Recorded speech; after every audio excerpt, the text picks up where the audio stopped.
Hello everyone, it's Eric with Blackwell Realty, and today I'm doing a market update, kind of just to see if we can see the effects of coronavirus yet in the market, comparing March data this year over last year and a few other stats. So thanks for joining me.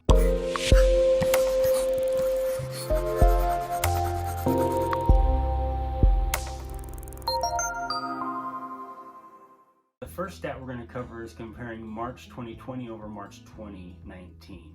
So we see total sales decreased 7%. What caused that?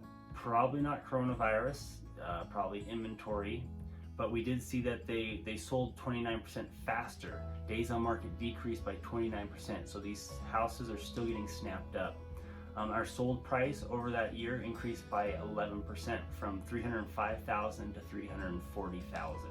So from March to March, the market was still increasing, still going up. Obviously, coronavirus really got going in mid-March. We saw that happen about March 13th, where it all kind of escalated.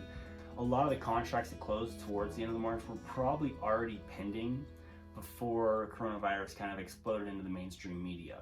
The next stat I want to talk about is kind of drilling down and comparing February 2020 to March 2020 and see what happened and what changed there. Was there anything noticeable? So total sales from February to March increased by 9%.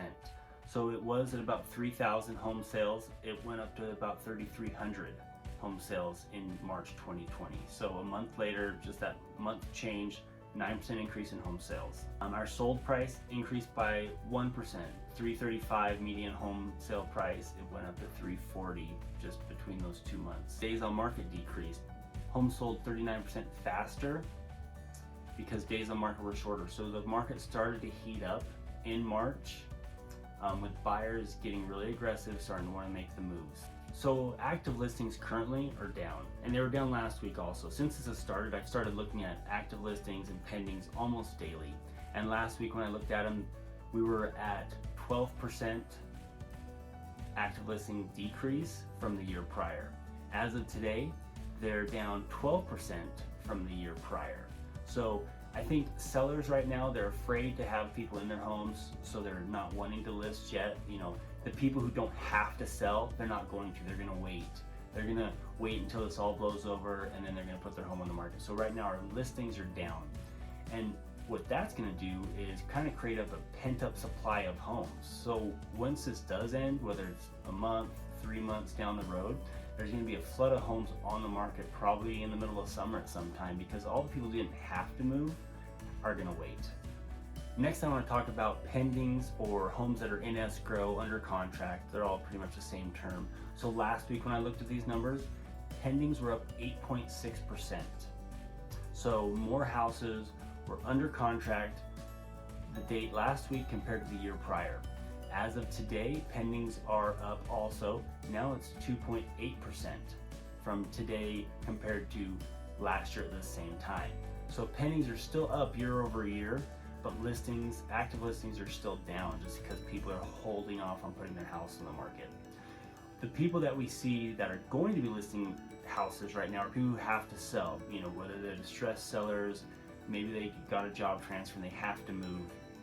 Right now I'm also seeing a lot of new, really good wedge deals, or not foreclosures, but people who, the people who have to sell. I've been seeing a lot of those come across my email. People that want to get out of their house, they have to get out of the house for whatever reason it is. Those have increased a lot. So there's a lot of new opportunities for people who have cash, want to invest in real estate for those types of properties right now. Lastly, I want to go over numbers for the last 4 months, kind of where prices have been tracking. And you can see that on the screen that, December in Salt Lake County, we were at a median price of about $350, and then it increased through March 2020, we're up to $370,000. So the median price has increased quite a bit just over the last 4 months. And all this is kind of before coronavirus really got going. In Davis County, we see about a 3% increase. So these numbers are pretty stable. In Utah County, 2.9%, and in Weber County, 5.1%. So we see that the numbers are pretty stable right now in our market. We're going to start seeing a lot of this blow out in the next, at the end of next month. We're going to see a lot of ripple effects of this in our market. I think we still have a lot of buyers who are interested because the Fed got really aggressive with interest rates. You know, they dropped the Fed funds rates to 0, which mortgage rates don't follow that exactly, but it does help, obviously. And with that, it created a huge refinance boom, and just people went to lenders to get refinanced, and that actually clogged up their system. So with rates being so low, they got a huge demand of refinances, which then, you know, they slowed that down by letting their rate just creep up a little bit. And that's slowing down the pipeline and causing, you know, more of a stabilization in the refinance business. But because of those rates and because of the perceived notion that rates are so low, buyers are really looking in the market right now. They're really excited to get a good deal.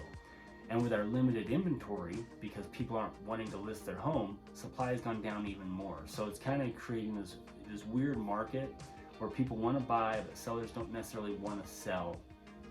So the people who are motivated, I think they're going to get more money for their house if they do list it, you know, doing it all virtually, obviously, doing it with like a virtual tour.